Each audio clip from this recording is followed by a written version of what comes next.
Evo nas u još jednoj epizodi Crow Opsa. I odmah ću vam iskreno reći, onaj prelet bombardera B-52 neki dan iznad Hrvatske me zapravo potaknuo da napravim ovu epizodu, iako sam o njoj razmišljao već neko vrijeme jer mi je jednostavno tema samog aviona vrlo zanimljiva. Nije u pitanju naravno B-52 nego B-2 Spirit. Dakle, najnapredniji i najskuplji bombarder na svijetu, općenito najskuplji borbeni zrakoplov na svijetu sa pojedinačnom cijenom većom od 2 milijarde dolara. Danas ćemo dakle ukratko proći njegovu povijest, njegov razvoj, borbene zadaće, namjene za koje se koristi, te sposobnosti koje donosi u odnosu na sve ostale strateške bombardere, ne samo u SAD-u nego i na svjetskoj razini. Isto tako ćemo kratko se osvrnuti i na njegovu borbenu prošlost, odnosno korištenje u borbenim operacijama. I tu onda naravno imamo ono neizbježno pitanje koje sam često znao vidjeti kako u komentarima, tako i po raznim tekstovima, člancima, dokumentarcima i svemu ostalome što se može naći na internetu. A to je pitanje da li je B-2 Spirit zaista srušen 1999. iznad Srbije za vrijeme operacije Saveznička snaga. No ipak ćemo se tim pitanjem pozabaviti na samom kraju. Sad prije nego krenemo na sam avion, pozvat ću vas odmah i da se pretplatite na kanal ako još niste. Kliknite onu ikonu zvonca kraj gumba za pretplatu da dobijete obavijest svaki put kad izađe nova epizoda. Dijelite i lajkajte video, komentirajte i naravno na sve te načine mi pomažete da stvaram daljnji sadržaj. Ako ste u mogućnosti, možete me izravno poduprijeti putem Patreona i Paypala, za što sam linkove stavio u opis videa. B-2 Spirit je rezultat programa razvoja Advanced Technology Bomber, odnosno bombardera napredne tehnologije, koji je započeo negdje krajem 70-ih. Ideja je bila razviti stealth bombarder koji će moći izbjeći sovjetskim radarima i protuzračnoj obrani, te se samostalno probiti u branjeni zračni prostor da bi izvršio nuklearne udare. Originalno je bilo zamišljeno da svoje zadaće izvršava na velikim visinama, no evolucija sovjetskih radara i protuzračne obrane je zahtijevala prilagodbu u smislu da se avion osposobi i za penetracijske letove na vrlo malim visinama. To je dovelo do određenog redizajna stražnjeg dijela aviona, no zanimljivo je da je izvorni dizajn, High Altitude Penetrator, zapravo iskorišten kao osnova za nasljednika B-2, a to je B-21 Raider. Također ga razvija Northrop Grumman i on će za jednih 7-8 godina početi zamjenjivati B-2 Spirit u operativnoj službi. Izvorno je planirano da bude proizvedeno preko 130 ovih bombardera, no raspad Sovjetskog saveza je drastično srezao te potrebe da bi na kraju cjelokupna flota spala na ukupno 21 avion, od čega je jedan bio konvertirani prototip doveden na operativni standard. Zadaća koja je izvorno trebala biti gotovo isključivo nuklearni udar, evoluirala je na konvencionalne borbene zadaće, odnosno izvršavanje preciznih udara po ciljevima od visoke važnosti, ali opet u visoko branjenim neprijateljskim zračnim prostorima. Tako se arsenal konvencionalnog oružja na B-2 Spiritu jako proširio i on je zapravo bio i prvi avion koji je u borbi koristio GPS navođene bombe JDAM. Može letjeti na visinama većim od 16 km, ali u slučaju penetracije na malim visinama može pratiti teren na visinama manjim od 60 metara. To mu je omogućeno zahvaljujući naprednim radarima elektronički skenirane rešetke koje imaju mogućnosti praćenja i izbjegavanja terena. Brzine leta su mu visoke podzvučne, a najveći dolet bez dopune goriva u zraku mu iznosi oko 10.000 km. No dopunama u zraku naravno to se može povećati i višestruko, što je vrlo važno budući da s obzirom na mali broj aviona i specifične potrebe njegovog održavanja, većina zadaća B-2 Spirita se izvršavaju iz njihove matične baze Whiteman u Sjedinjenim Državama, što znači da se rutinski izvršavaju zadaće u trajanju od 20-30 sati, pa čak i 40 sati. Čini mi se da je najdulja borbena zadaća iznosila nekakvih 44 sata.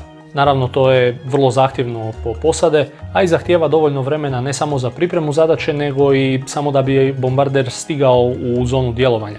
Odnosno u korištenju iz Whitemana jednostavno nije iskoristiv za vremenski kritične zadaće. Kako bi se B-2 ipak mogao prednje bazirati negdje, razvijeni su posebni klimatizirani mobilni hangari koji se raspoređuju na lokacijama gdje se B2 uglavnom koristi, a to su primjerice zrakoplovne baze Diego Garcia i Andersen u Indijskom i Pacifičkom oceanu ili RAF Fairford u Velikoj Britaniji.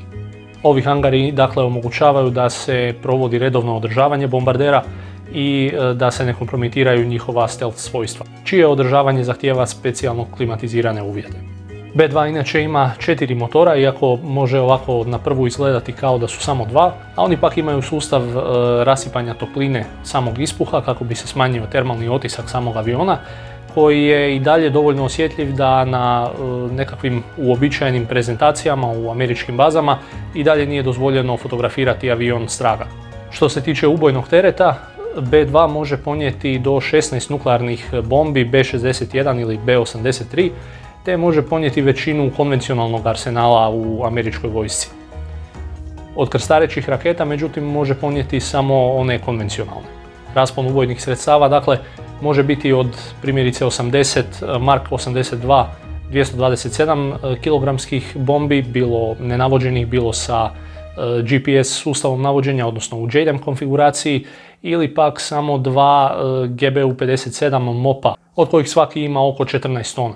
Tako da se može pretpostaviti da je nosivost ubojnog tereta sigurno od nekakvih 27 tona. B2 je prvi puta u borbi korišten 1999. za bombardiranje Srbije, iako tada još nije dosegao punu operativnu sposobnost. Unatoč tome što je morao letiti iz Whitemana i što je imao vrlo mali broj borbenih zadaća u odnosu na cjelokupnu flotu NATO-vih zračnih snaga, B2 su bacili čak 11% svih bombi ispuštenih na Srbiju, gdje su i prvi put koristili JDAM-e.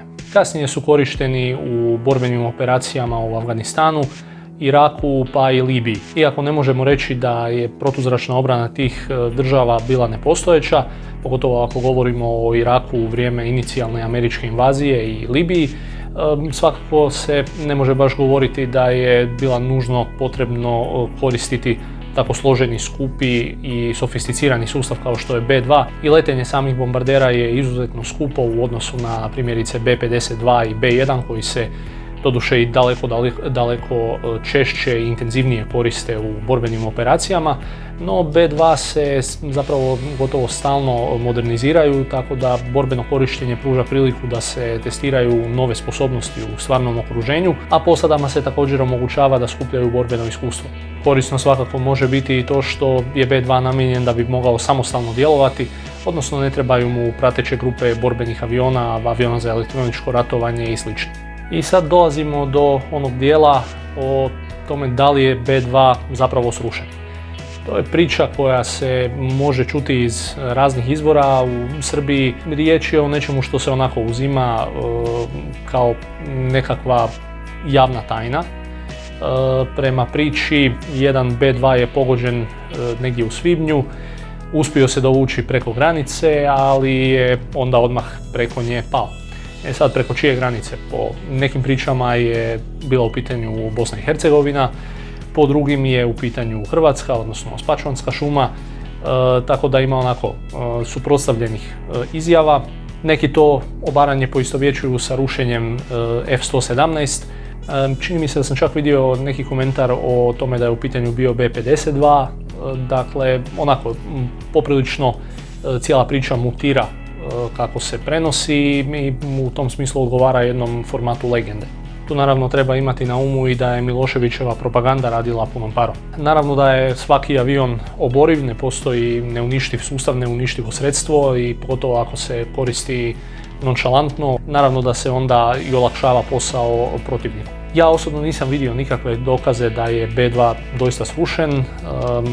O bombarderu koji je navodno srušen, Spirit of Missouri, njegove fotografije se mogu naći i sada. Nije bilo nijednog drugog gubitka B2 do 2008.